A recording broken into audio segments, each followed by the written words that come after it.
What? What is this? After finishing the care for my parents who had been in a traffic accident, I hurried home, only to find something waiting for me at the entrance that was not my husband, who I had expected to be worried about me. It was a pair of red women's shoes, not mine, nor my mother-in-law's, but a design of youthful, feminine high heels. Exhausted from the care, I collapsed at the entrance as if I had been struck with a blunt object to the back of my head by the shock. The situation continued to add insult for me, as I heard the voice of a man and a woman coming from the bathroom at the end of the hallway. The woman's moaning voice pierced my ears as it passed through the hallway to the entrance. In that moment, I remembered the days when I had been scolded and ridiculed by my husband, and one possibility crossed my mind. I couldn't believe it. I don't want to believe it. I was confused, but I tried to brace myself and nervously headed towards the bathroom. Would it become the worst story I could imagine? Or just a misunderstanding that would become a laughing matter later? I couldn't abandon my faint hope yet. As I arrived in front of the bathroom door, I heard the laughter of the man and woman inside. My heart beat so loudly that I couldn't believe it. I reached out my trembling hand to the door that separated us. My name is Margaret, and I am a housewife. My husband Henry and I met through a traditional arranged marriage, in which our parents introduced us. My father and his father knew each other from college, and they sympathized with each other's family businesses, so they became close friends. My husband's family business had been near bankruptcy in the past, but now it is doing well. My husband was to take over the family business, so he asked me to quit my job. Although I liked my job, I agreed to become a housewife for him. My in-laws were also nice people, and we often had meals and went shopping together even when my husband was not around. I think we had a very good relationship with both my in-laws and my husband before we got married. However, my husband completely changed after we got married. He often came home late, and we couldn't have a decent conversation. He never apologized or explained why he was late or why he didn't contact me. I had to cook dinner every day and wait for him, not knowing if he would come home or eat outside. But when he did come home, he would complain about the food I had prepared or just ignored me. Since I was always criticized, I was always on edge while doing household chores. At first, I was just bewildered, but after several weeks of this, anger began to well up inside me. Why? Why would you do something like this? Don't you know I have taken the time and effort to make those dishes? Shut up. The ingredients were bought with my money, so it's my right. Despite my numerous protests, my husband continued to act this way. It's my money, my contribution. Don't act all high and mighty when you don't even work. He would constantly throw such words at me. Before I knew it, our conversations as a couple had almost disappeared, and every time we met, my husband would insult me. Hey, Henry, did I do something? Can you tell me why you were acting like this? Even if I asked, my husband would just ignore me. The living room was filled with a heavy and dark atmosphere that I didn't feel like newlywed. What happened to my once kind-hearted husband in such a short period of time? Even though I became a housewife at his request. I had no idea what caused my husband to change so drastically. I was exhausted from such days with my husband, and the idea of divorce had crossed my mind several times. I thought about consulting with my parents and in-laws, but I couldn't bring myself to do it, because I thought the problem might be my fault as well.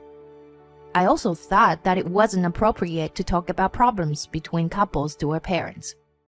Thinking that way, I couldn't talk to anyone, Besides, when I recalled the peaceful and happy days with my husband before we got married, I couldn't bring myself to divorce him.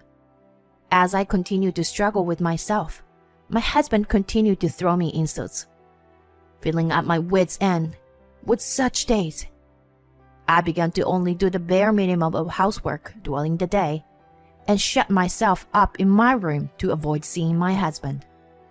I thought about going back to my parents' house, but since I had married late, I couldn't bring myself to embarrass my parents. Then, one day, I received a call from the hospital. It was to inform me that my parents had been in a traffic accident and had been taken to the hospital. I hurried to the hospital, and there were my parents, who were wearing bandages and looked painful. According to the doctor, their injuries were not life-threatening, but they would have difficulty with their daily activities for a while. Although it wasn't bad enough for a long hospitalization, both of them seemed to have hit their head. Since they had injured their legs as well, it would be better if someone in the family could take care of them. The doctors also said that if my parents wished, they could receive physical therapy at the hospital. However, I respected my parents' opinion of wanting to spend their recovery time at home instead of an unfamiliar hospital. As a result, it was decided that I would accompany them and take care of them at home. Since I had rushed out of the house when I received the call, I went home to pick up my things to stay at my parents' house. I packed the bare minimum of clothes and necessities into a carry-on bag. It seems that my husband was puzzled by my hasty departure, so he came to peek into my room. When I explained the situation to him, that I would be leaving home for a while, he said, Are you saying that you'll be taking care of your parents instead of doing housework? There's no serious health problem, is there? You are a full-time homemaker. And now you're giving up your only job? My husband seems completely uninterested in my desire to be with my parents. I was so sad and frustrating that my husband belittles my parents. I felt like I had reached the limit of my current lifestyle, and maybe something could change if I separated from him. Anyway, I don't think I can come back for a while. See ya.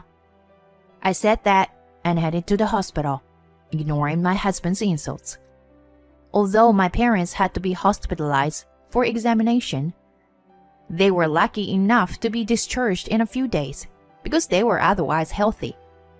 Few weeks passed since the accident. Then one day, while I was continuing to take care of my parents at home, I received a call from my cousin.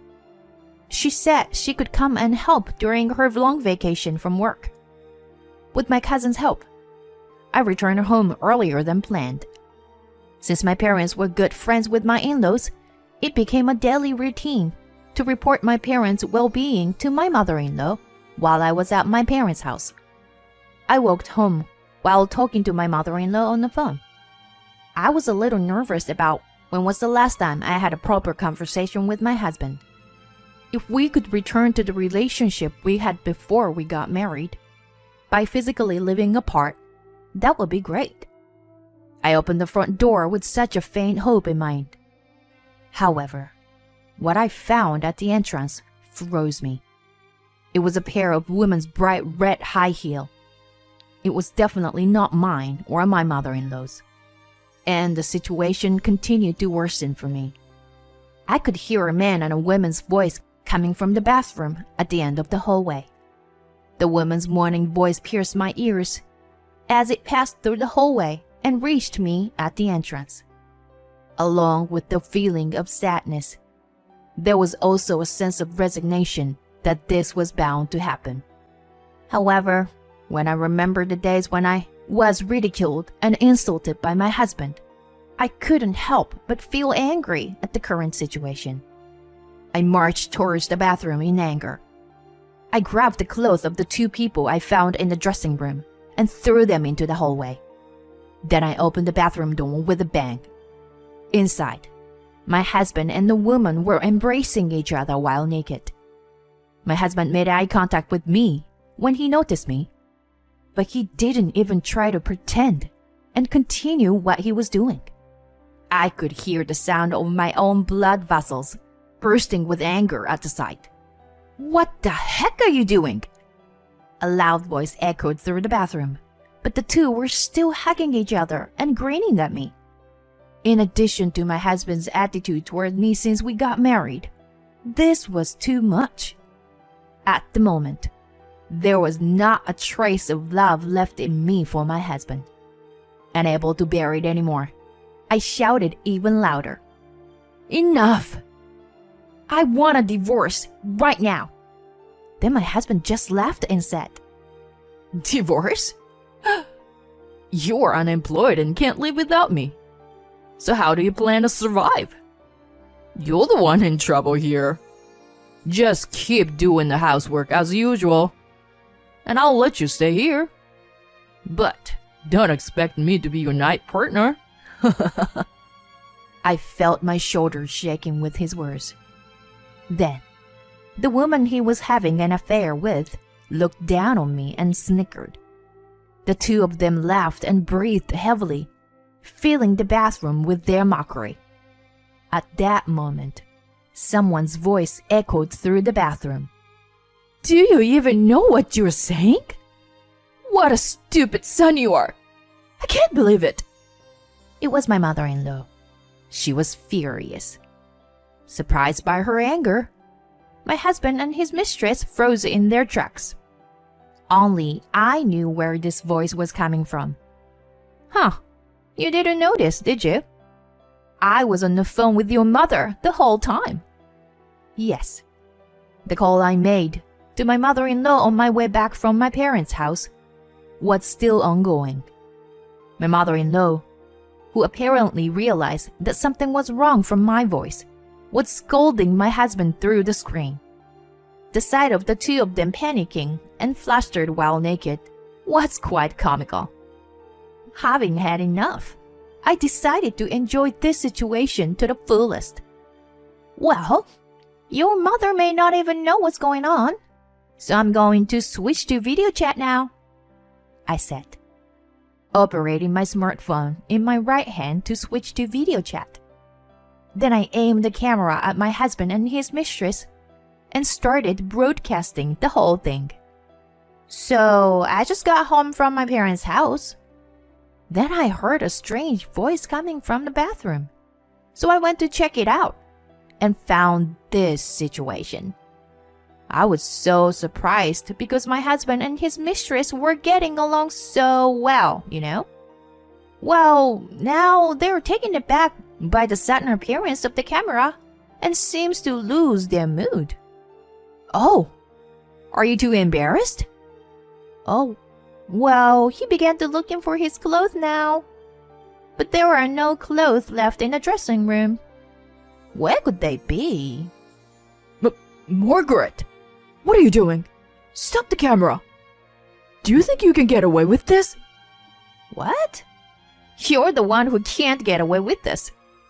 Cheating is illegal in this state, you know?" Don't mess with me. "Haha, I think it's you who's messing around here." My husband was panicking as I spoke while suppressing my laughter, and my mother-in-law was furious at her son's misconduct. The mistress was crying and looking for her clothes in a state of confusion. My father-in-law, who apparently heard his wife scream through the call screen, also joined in and yelled at his son along with his wife. What have you done to the family who saved our company? What? Saved our company? What are you talking about, Dad? You didn't know, did you? Then I explained to my confused husband a story. The story is about when my in-laws' family business was in trouble in the past. My father was the one who helped them financially and got them out of trouble. I asked both parents not to explain the circumstances to my husband when we were to meet for the matchmaking. I didn't want my husband to feel like he owed us something, and I wanted to establish a fair relationship. His parents had only introduced him to the daughter of an acquaintance from work. Now that the truth was revealed, My husband's face turned pale. If I had known, I wouldn't have done this. Why didn't you tell me earlier? What? So you're saying you behave differently depending on the other person's position? I knew it. I knew you were that kind of human being. You. How despicable. Seeing my husband's shoulders shake at his father's words, I came to a conclusion. The reason he made me a housewife was his strategy to establish dominance. I was just the one who did all the housework and acted as his punching bag for his stress. It wasn't because of something I did or because his feelings changed. He's always been this disappointing human being. Suddenly, all the days of my patience and anger seemed foolish, and I felt like laughing. I'm glad I never told you. I'm glad I never told the truth before, because now I can see your true nature clearly. I wonder if your affair partner really thinks there's something good about a man like you? As I speak, I hold up the face of the affair partner to the camera. Then my mother-in-law yelled loudly. You! I thought I'd seen you before. You're one of our employees, aren't you? What on earth have you two been doing together? Then, my father-in-law's loud sigh of disappointment can be heard through the speaker, as they seem to be at their wits' end. You two. Don't think you're getting off that easy. You're going to take responsibility for this. Be prepared. While my husband drops to his knees in shock, and the affair partner starts to cry, I smile and say, So, I guess this means we're getting a divorce. Then I said to my in-laws, I'm sorry for this, suddenly causing you both so much trouble. I'll contact you again later to talk about this. After that, my husband and I officially got divorced. It turns out that the affair between my husband and his affair partner had been going on since before our marriage. Just a little bit of research brought forth a mountain of evidence that made my husband's foolishness pitiable. I have no intention of forgiving the affair partner who had looked down on me and laughed. I demanded compensation from both of my husband and her. Although my husband mutters excuses, there was no denying the evidence. So he signed all the divorce agreements I presented. My in-laws sided completely with me during our divorce. My husband was disowned by his family, and talk of him being their successor was abandoned, of course. I heard that the affair partner was also fired from her job. They will have a hard time scraping together the compensation for me, but that is of no concern to me. However, this incident became the trigger for my husband and his lover to break up soon after the divorce. And, as a result of my divorce from my husband, a turning point came in my life. As there was no real successor, my ex-parents-in-law approached me with a job offer. Before getting married, I had worked in the same industry and had been entrusted with the position of branch manager at a different company. My ex-parents-in-law were aware of this and seemed to think that there was no one else but me to succeed them. As I had been thinking about finding a job after the divorce, this was a very welcome offer. Although I needed some time to study and refresh my knowledge due to the gap in my employment history, they provided me with a position as assistant to the president. I'm determined to live up to their expectations. By the way, Henry contacted me for help, probably because he heard about I was to take over his family business. I have a job and can do household chores by myself, so I don't think I need to be with someone unemployed, do I? So, goodbye. I answered like that and hung up the phone. Since then, I hadn't heard from him. I ended up returning to my parents' home, and without any after effects from the accident, my parents are on the road to recovery. I continue to have a good relationship with my ex-in-laws as a business partner now. After separating from my husband, who threatened my dignity, the people who remained with me were those who treated me well. To maintain a fulfilling daily life, I vowed to cherish every day and live with the happiness I have now.